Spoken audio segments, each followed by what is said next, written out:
3장 19절. 그때 내가 너를 18절부터입니다. 18절. 내가 절기로 말미암아 근심하는 자들을 모으리니 그들은 내게 속한 자라. 그들에게 지어진 짐이 치욕이 되었느니라. 그때 내가 너를 괴롭게 하는 자를 다 벌하고 저는 자를 구원하며 쫓겨난 자를 모으며 온 세상에서 수욕받는 자에게 칭찬과 명성을 얻게 하리라. 내가 그때 너희를 이끌고 그때 너희를 모을지라. 내가 너희 목전에서 너희의 사로잡힘을 돌이킬 때에 너희에게 천하 만민 가운데서 명성과 칭찬을 얻게 하리라. 여호와의 말이니라. 아멘. 오늘 스파냐가 이제 처음부터 어떤 심판의 메시지로 쭉 시작하잖아요. 처음부터 뭐 다 죽여버리겠다고 시작했는데 마지막에 조금 반전이 있어요. 마지막 그 18절 말씀에 절기로 말미암아 근심하는 자들을 모으겠다. 절기로 말미암아 왜 근심하죠? 또 이제 또 여러 가지 해석이기 때문에 원어의 근거를 해석은 좀 여러 가지 가능성이 있어가지고 십자가 복음의 맥락으로 해석하는 게 가장 적합합니다. 언어적인 해석의 한계는 정말 많아요. 하나의 원어가 너무나 뜻을 많이 합력하고 있기 때문에. 어쨌든 간에 지금 문제는 뭐냐면 절기를 그렇게 지켰음에도 불구하고 왜 절기의 내용물, 절기의 컨텐츠죠. 절기의 내용물대로 우리에게 그 내용물이 주어지지 않느냐라고 하는 겁니다. 예를 들어서 안식일을 지키면, 그죠? 안식이 와야 될 거 아니에요. 근데 안식일을 지켜도 안식이 없어, 마음에. 주일날 예배를 드리면 기뻐야 될 거 아니에요, 마음이. 근데 주일 예배를 가는데 너무 발걸이가 무거워, 예를 들면. 아니, 주일날 뭐 예배했는데 왜 이렇게 마음 무겁고 괴롭게 하냐 말이죠. 그럼 뭔가 문제가 있는 거잖아요. 그러니까는 절기의 그 모든 내용물, 예를 들면 6월절은 애굽의 압제로부터 완전히 우리가 벗어난 날인데, 어린 양의 피로 말미암아 벗어나서 해방된 날인데, 그럼 6월절을 지키면 그 마음속에 모든 묶임이 풀리고 자유가 있어야 되는데 자유가 없는 거죠. 그래서 절기로 말미암아 근심하는 자들, 절기를 수업시켜 왔건만 왜 절기의 내용물이 되는 그 안식은 없냐 말이죠. 그 자유가 왜 없냐 말이죠. 수양절을 지키라. 수양절을 지키면 수양절의 모든 내용을 추수를 다 모아 창고에 들고 안 지키는 절기인데 그럼 어때? 뭐가 있어야 되겠어요? 풍성한 수확이 창고에 있어야 되는데 창고가 성벽 비었네. 그럼 어떤 그 수양절을 지키는 어떤 의미가 없지 않습니까?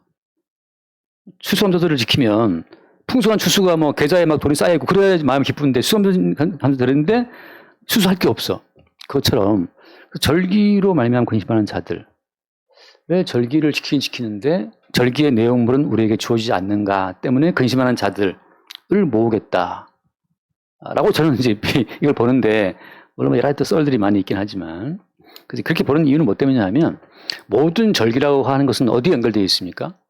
모든 절기라고 하는 것은 어디 연결되어 있어요? 잠깐 말씀, 골로새 2장을 볼게요. 골로새서 2장 16절이죠.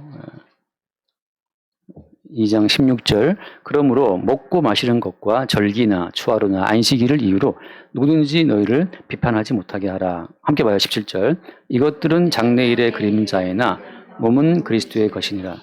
자, 모든 추하루, 안식일, 절기 그 모든 것들은 다 그림자라고 하는 거죠. 실체는 뭐예요? 실체는 몸은 그리스도의 것이다. 실체는 예수 그리스도고 그리스도 예수의 몸을 세우기 위해 주님이 주신 그림자적인 절기라고 하는 거죠.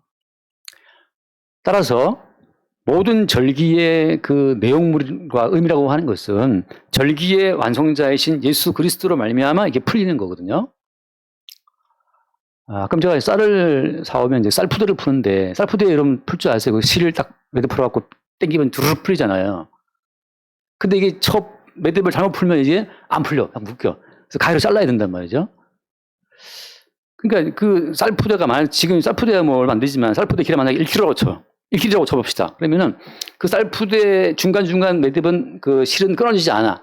단지 마지막에 있는 그 매듭을 풀어야만 두루룩 풀린다고 치면 모든 절기라고 하는 것은 절기의 실체이신 예수 그리스도로 말미암아 두루룩 풀리게 돼 있는데 이걸 중간에 자기들의 의지와 믿음으로 풀려고 하면 풀리지가 않는 거예요.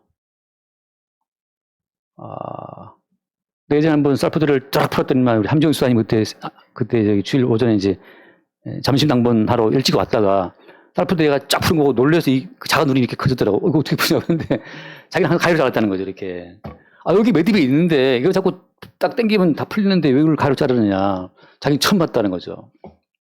참 어떻게 보면 굉장히 똑똑한 사람 같은데 굉장히 또 약간 그런 게 있어요. 근데 어쨌든 간에 그 매듭을 풀어서 당기면 쌀자루가 쫙 풀어지는 것처럼 성경에 나와 있는 모든 절기는 그리스도 예수로 말미암아 풀어야 풀리는 건데 이거를 자기들의 믿음으로 정성으로 안식일을 정성을 다해 지켰어. 무거운 짐만 돼요. 안식일날 엘리베이터 버튼을 누르지 말아라. 안식일날 몇 킬로 이상 물건을 들지 말아라. 안식일날 몇 킬로 이상 가지 말아라. 그걸 다 했는데도 불구하고 마음에 안식이 없어요. 근데 성경에 무슨 말씀하셨습니까? 안식일의 주인은 누구다? 내가 바로 안식일의 주인이다. 안식일의 주인이 안식을 줘야 우리에게 안식이 있는 거거든요. 그러니까 절기의 주인공이신 예수님이 우리에게 그 절기의 내용물을 주셔야 우리에게 그 절기의 내용물이 이루어진단 말이죠. 6월절의 주인공이신 어린 양이 그 애굽의 압제로부터 우리를 벗어나게 해 주셔야 자유가 있는 건데 본인들이 6월절 지킨다고 뭐 페인트 칠하고 한다고 해서 그게 자유가 있냔 말이죠. 그렇지 않아요. 어린 양이 자기의 살과 피를 주실 때만 우리에게 자유가 있는 거예요.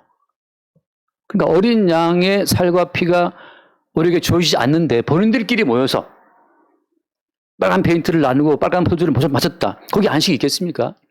말하자면 그것이 이제 구약시대에 행위로 말미암아 내용물을 결정치려 하는 사람들이죠. 우리 그런 말 있지 않습니까? 형식이 내용을 결정한다고. 형식이 내용을 결정하는 그런 유명한 그 명제가 있어요. 근데 성경에서는 형식이 내용을 결정하는 게 아니고 형식은 그림자일 뿐이에요. 그 속에 실체로 오시는 분이 어린 양으로 오신 그분이 자기의 살과 자기의 피를 주셔야만 우리에게 6월절의 내용이 이루어지는 거란 말이죠. 그러니까 지금 교회들마다 성찬식을 해도 성찬식을 그렇게 해도 어때요? 어린 양이 주는 자유와 평강이 없는 사람들이 너무나 많아요. 그러니까 우리가 뭐 그런 말 한단 말이에요. 카톨릭에서 나올 때, 개신교가 나올 때 그때 그 수없이 많은 카톨릭의 그 모든 그 예전을 다 폐기 처분해버리고 세례와 성찬 받고 나왔단 말이에요. 세례와 성찬. 지금 후회하는 분들이 많아요. 개신 목사님 중에서. 그걸 다 하고 나올 걸 이러면서 말이죠. 왜냐하면 해보니까 이게 말씀만 갖고 교인들을 교화시키기가 한계를 느끼는 거죠. 그래가지고 차라리 말 대신에 카톨릭처럼 그냥 하얀 그 수건 덮어 씌워놓고 빵 나눠주면서 이렇게 예식으로 경건하게 가자 말이죠. 파이프로간 쫙 누르면서 이렇게 신금 울리면서 그러면 참 그 어떤 말씀을 증거하는 점도 없고 좋을 텐데 라는 분들이 많단 말이지. 인간은 다 정교적인 존재이기 때문에 다 일장일단이 있어요. 근데 문제는 뭐냐 하면 안식일의 주인공이신 주님이 친히 성령으로 말미암아 자기의 살과 피를 주어 먹게 하는 그 사건. 어떻게 그 사건이 주어지는 겁니까? 일단 우리 모두가 우리의 행위로서는 안 된다는 사실을 알아야 되거든요. 일단 복음은 우리를 너희들은 안 돼. 너희들은 다 죽어마땅한 자라는 사실을 항상 깔고 온다는 사실. 따라서 이들이 안타까워하는 이 절기의 모든 내용도 사실은 전제가 뭡니까? 우리의 힘으로는 애굽의 압제에서 스스로 벗어날 수가 있다 없다? 없다는 사실이 전제가 되어야만 비로소 어때? 유월절 어린 양의 피를 설주와 임방에 바를 수가 있어요. 내 힘으로 벗어날 수 있으면 굳이 어린 양의 피를 왜 발라요? 그 과학적으로 말도 안 되는 것을. 어린 양의 피 바른다고 뭐 살 수 있습니까? 그게 과학적으로 말 됩니까? 애가 지금 죽는다. 애 지금 죽고 있는데 무슨 어린 양의 피 바른다고 애가 사냐 말이죠. 장자가 사냐 말이죠. 과학적으로, 논리적으로 뭐 말이 되는 걸 얘기를 해야지. 우리의 죄가 있는데 어린 양으로 오신 예수님이 십자가의 피로 우리 죄가 용서해야 된다? 사해진다? 이게 말 됩니까? 이게 말이. 내가 죄를 지었으면 내가 죄를 씻어야지. 내가 사회봉사 50시간 하든지 깜빡에 들어가서 몸으로 때우든지 해야지 내 죄가 속해지는 거지. 어떻게 십자가에 그 대신 2000년 전에 죽은 그 양반이 우리의 죄를 용서해 준다? 이 무슨 말도 안 되는 소리 말이 돼요 이게? 말이 됩니까? 안 된단 말이죠. 안 돼요. 그래서 아직 나에게 12척의 배가 있다고 말하는 사람은 결단코 십자가에 죽으신 예수를 바라볼 수가 없어요. 잠깐 말씀 하나 봐요. 누가복음 14장. 누가복음 14장. 우리는 다 말도 안 되는 걸 지금 믿겠다고 지금 앉아 있는 겁니다. 누가복음 14장. 거기 혼인잔치 비유가 나오는데 누가복음 14장 15절 부터 볼까요? 15절부터 보면은 함께 먹는 사람 중에 하나가 이 말을 듣고 이르되 무릇 하나님의 나라에서 떡을 먹는 자는 복되도다 하니 16절 이르시되 어떤 사람이 큰 잔치를 베풀고 많은 사람을 청하였더니 자 지금 큰 잔치를 베풀고 사람을 청했습니다. 자 누가 사양하죠? 18절 말씀 봐요. 18절 다 일치하게 사양하여 한번 같이 봐요. 한 사람은 이르되 나는 밭을 샀음에 아무래도 나가 보아야 하겠으니 청컨대 나를 양해하도록. 자 뭐가 있습니까? 이 사람은 밭이 있어요. 지주예요. 19절 또 한 사람은 이르되 나는 소 5겨리를 샀음에 시험하러 나가니 청컨대 나를 양해하도록. 이 사람은 뭐예요? 소가 5겨리나 있어요. 말하자면 요즘은 지금 운수업 택시가 몇 대 있고 뭐 버스가 몇 대 있는 그런 이제 운수업자 사장이라는 말이지. 20절 또 한 사람은 이르되 나는 장가 들었으니 그러므로 가지 못하겠노라. 자, 다 뭔가 이 땅에 있는 사람들은 주님의 잔치에 갈 이유가 없어요. 왜? 내가 지금 누릴 게 많이 있는데 나 밭도 샀고 소도 샀고 나 지금 장가도 가고 지금 입 마누라랑 실혼여행 홋카이도로 가야 되는데 남 잔치에 왜 가냐 말이죠. 갈 이유가 없지. 지금 레미안 아파트도 사놨고 지금 캐슬도 사놨고 지금 그거 가야 되는데 그래서 이 땅에서 뭔가 내 것이 있는 사람들은 절대 말도 안 되는 잔치에 가지 않습니다. 갈 이유가 없어요. 뭐가 아쉬워서 가. 내가 내 것이 많은데. 그래서 어때요? 21절 종이 돌아와서 보고하죠. 그대로 고하니 이에 집주인이 노하여서 종에게 이르되 빨리 시내의 거리와 골목으로 가서 누구를 불러오라 했습니까? 가난한 자들과 몸 불편한 자들과 맹인들과 저한테 들어가. 이 땅에서 뭔가를 얻을 수 있는 것이 아무것도 없는 사람들, 이 땅에 소망이 없는 사람들, 어차피 이 땅에서 논리적으로나 과학적으로나 무엇으로든 이 땅에서 뭔가를 비비고 누릴 것이 없는 사람들이 어때요? 그 사람들이 가는 거예요. 할 수 없이 어쩔 수 없이. 여러분 이 지하 교회까지 누가 기어 들어오겠습니까? 근데 이게 어떻게 해도 뭐 별 대안이 없는 사람들이 이제 오는 거죠. 우리 어머니는 이제 아들이 목사니까 또 이제 오실 것도 없잖아요. 있으시겠지만. 내가 안 가면 누가 안 하고 오실 수 있겠지만 그것도 주의 모략이에요. 제가 만약에 진짜 뭐 법대를 나와서 9수 만에 대통령도, 검사가 되고 대통령 됐으면, 우리 어머니도 뭐 예수 믿을 이유가 있어요. 뭐, 우리 잘 나가는데. 근데 하필 아들이 또 뭐, 곁길을 빠지니까 할 수 없이 코가 계속 따라오신 거예요. 이렇게 따라오시는데, 이게 주의 모락이라니까. 어쩔 수 없이 뭔가 들어야 돼. 할 수 없이. 그래서 아무것도 없는 사람들, 가난한 사람들, 맹인들, 저런 자들, 몸 불편한 병신들이 다 그냥 우르르 들어가서 여기 앉아있는 거예요. 이게 지금 여러분 저한테 지금 현찬 사람들이 앉아 있는 거예요. 하영이처럼 뭐 서울대를 가도 어때요? 스스로 인식하기에는 나는 참 부족하다. 인식이 있을 거예요, 분명히 하영이한테. 근데 나는 잘났다 이런 애들은 아예 진작에 여기 없죠. 근데 그 뭔가 주님 주신 그 겸손함이 내가 어떤다 하더라도 그것이 문제가 아니고 자기의 실상과 본질을 보는 사람들은 껍데기를 주목하지 않아요. 참 소탈해요, 그래서. 제 옛날 그 총장님도 뭐 미국에서 뭐 박사 받아오고 그랬는데 같이 앉아서 밥 먹을 때 보면 진짜 소탈하게 막 묻히면서 먹으면서 막 그러는데 이게 소탈하신 분이 있었어요. 뭐 총장 되기 전에 평교수일 때 이제 친했는데 총장 되고 나서 이제 갑자기 어떻게 교류가 안 되더라고 총장 되니까. 총장 되니까 비서관 붙고 도르니까 어떻게 접근이 좀 어려워지더라고요. 예. 근데 그런 분들은 너무 본인의 그 어떤 실상을 알아요. 약한 걸 알아요. 그 나이 드신 그 아버님이 치매가 와가지고 그 드라마를 보면서 드라마도 못 따라가는 그 완전 애기가 된 걸 보면서 인간은 참 미약하구나. 그렇게 많이 배우고 똑똑하신 양반이 그냥 바보 되는 거예요, 그냥. 그걸 보면서 이분들은 겸손하죠. 뭐 박사고 뭐 뉴욕대학교 뭐 총장 뭐 그것 다 그건 껍데기에 불과함을 알고 정말 주님 앞에 한 어떤 자연으로서 자기를 보는 안목이 있으니까 이렇게 소탈해요. 누구를 대해도 그냥 겸손하고. 물론 뭐 그분의 구원은 난 잘 몰라요. 개인 경험을 말하는 겁니다. 근데 그 다음에 이제 22절 종일에 주인이여 명하신 대로 했는데 자리가 있나이다. 근데 어떻게 해요? 길과 산 울타리로 나가서 사람을 강권하에 데려다가 내 집을 채우라. 이젠 길바닥 노숙인들 막 다 데리고 오는 거죠. 바꿔 말하면 이 땅에 자기 밭이 있고 자기 집이 있고 자기 삶이 있는 사람들은 주님의 잔치에 참여할 수가 없어요. 이 말은 무슨 말인가 하면 모든 절기의 핵심은 예수님이고 그 모든 절기는 예수 그리스도로 말미암아 주어지는 혼인 자체의 즐거움이에요. 다시 말하면 이 땅에서 누릴 수 없는 차원 높은 새로운 즐거움이, 그러니까 모든 죄를 용서함 받은 자, 형벌이 지나간 자가 누리는 즐거움이 모든 절기의 알맹이란 말이죠. 그래서 안식의 주인은 나다. 내가 안식일 줄때 안식이 있단 말이죠. 그러니까 아무리 형식으로서의 안식을 지켜봤자 소용이 없어요. 안식일의 주인이신 그분이 안식일의 내용을, 콘텐츠를 채워주셔야 우리한테 기쁨이 있는 건데, 문제는 뭐냐 하면 자기 속에 이미 또 다른 안식의 소스가 있는 사람들은 주로 인해 주어지는 안식을 기대하지 않지. 돈이 주는 안식이 있는데 내가 굳이 왜 교회까지 가서 주님 주시는 안식을 기대하겠어요. 돈 하나면 다 되는데. 동경도 가고 말이죠. 시부야도 15야 가서 막 맛있는 거 먹을 수 있는데 왜 주님 주신 안식을 바라보고 주님 겸손한 마음으로 되냐 말이죠. 저 짜내는 것도 아니고. 근데 주께서 우리의 삶을 너는 밭이 있지만 너는 그냥 가난하고 불편하고 맹인이고 너는 저는 자라는 사실을 성경으로 보게 되는 사람은 집이 1000평 만평이라 하더라도 그 마음속이 그냥 가난한 자예요. 심령이 가난한 자는 복이 있나니 뭐라고 했어요? 천국이 저희 것입니다. 그런 사람에게만 비로소 물질이 주는 어떤 그 기쁨이 아니고 주님 주시는 기쁨으로 만족할 수 있거든요.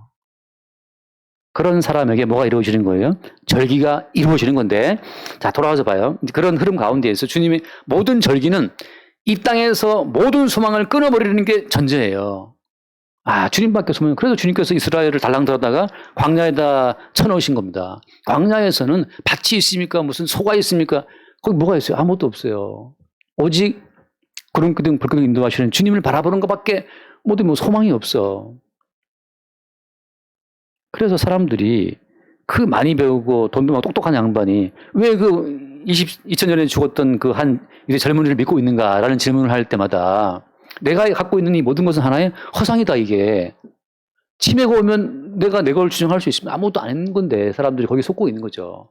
소유를 가지고 자기 존재를 규정하고 있잖아요.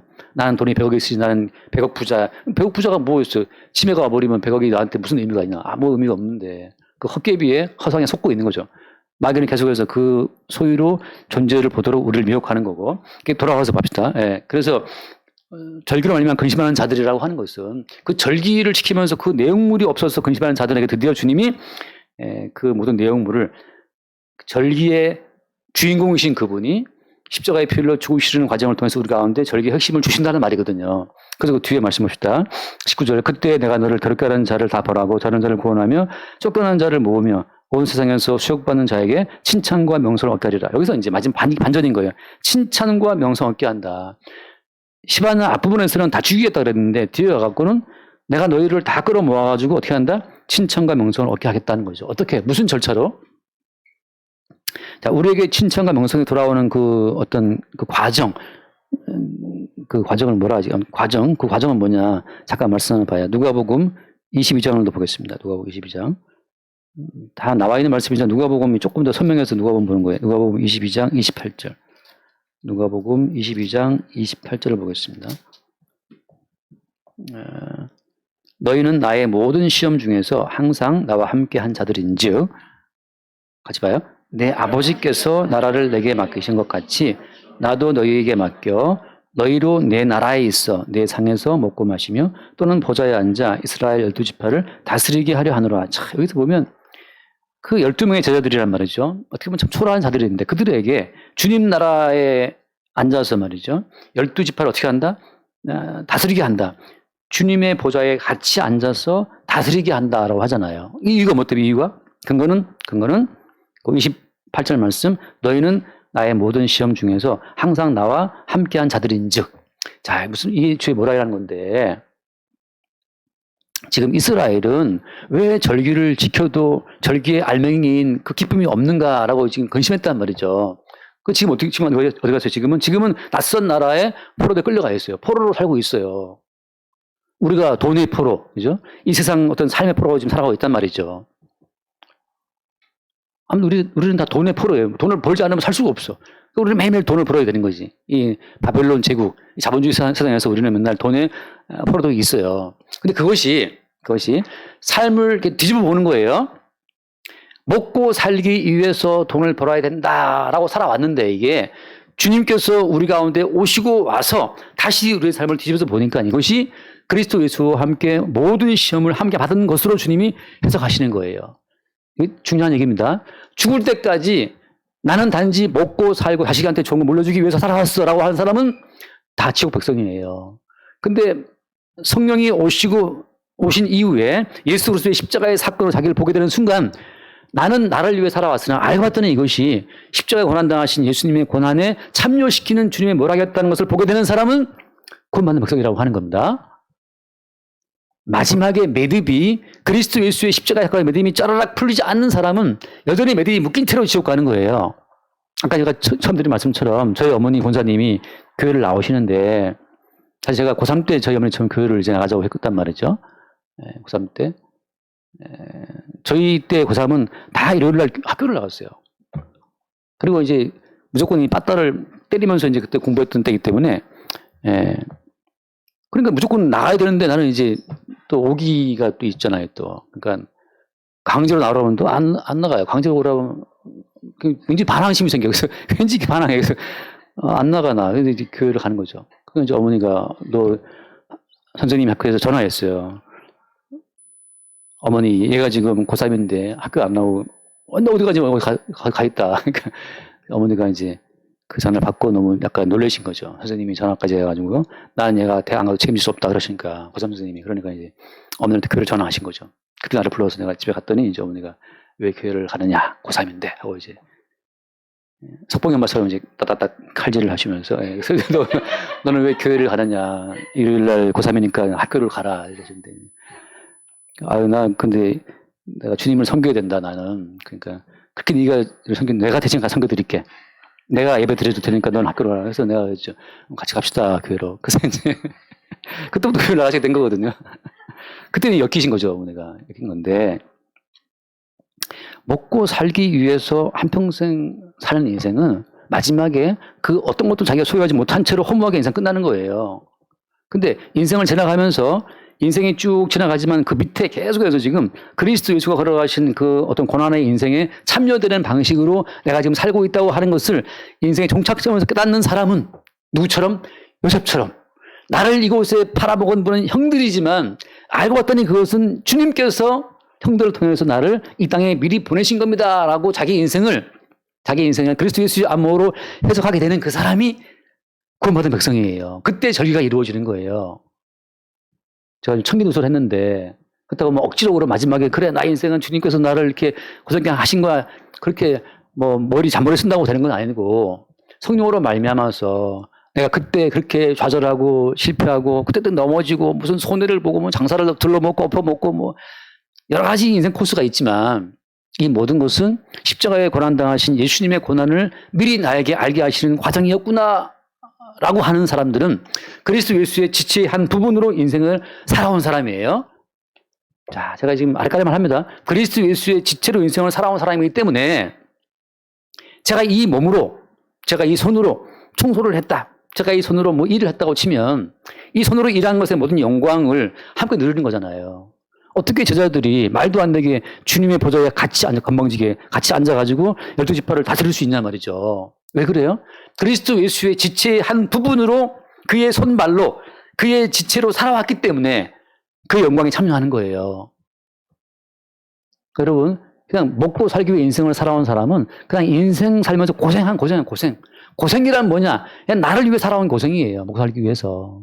근데 성경에서 뭘 말해요? 고생이 아니고 고난을 말해요. 고난은 뭐냐? 그리스도 예수를 위해서 살게 된 그 모든 과정이 고난이에요. 바꿔 말하면 그리스도 예수의 손과 발이 되어서 인생을 살아왔다는 사실을 보게 되는 사람들은 고난이에요. 고난.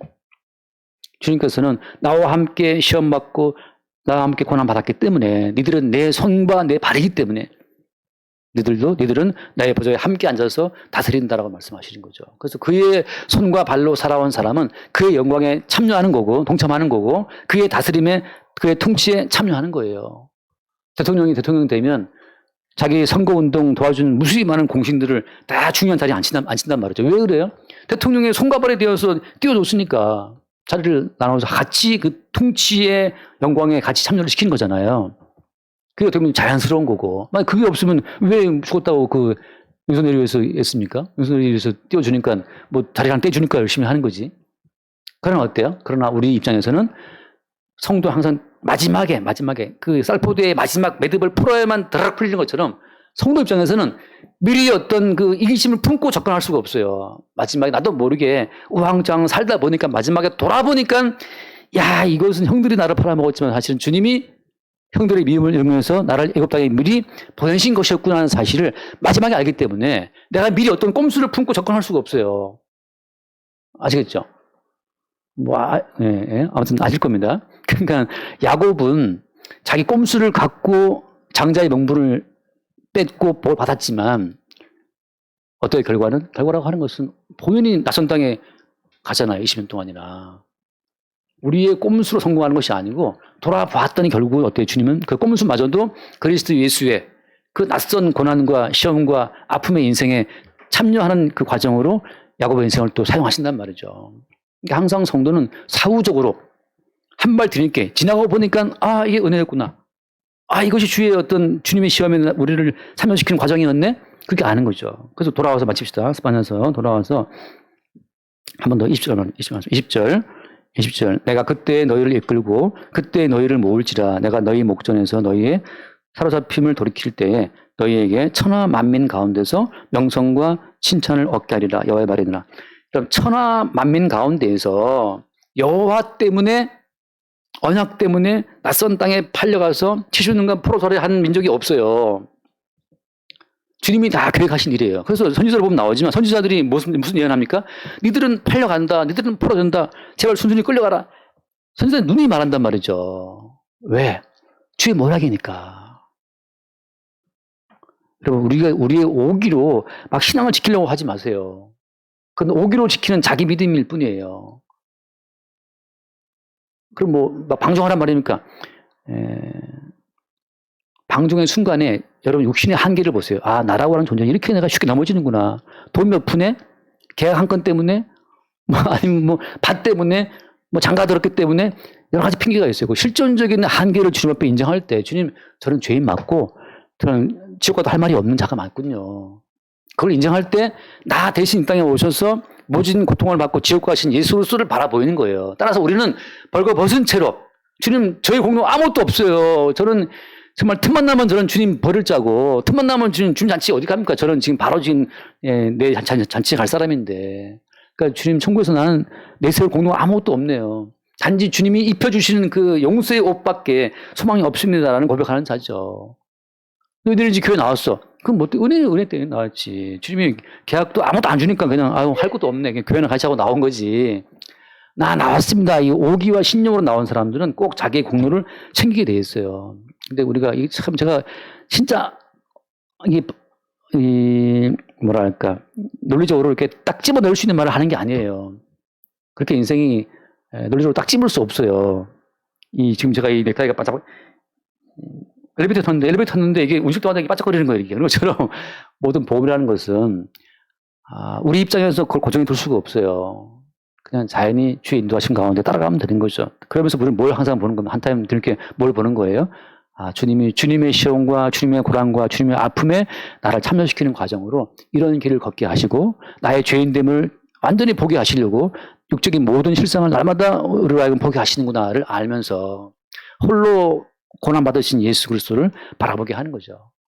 그렇게 해서 여기 말씀처럼 칭찬과 명성과 칭찬을 얻게 하겠다. 그 말처럼 아까 예수님 하신 말씀 내 보좌에 앉아서 12지파를 다스린다는 그 말이 그렇게 실체가 되는 겁니다. 우리는 주님의 손과 발로 이 땅을 지나간다.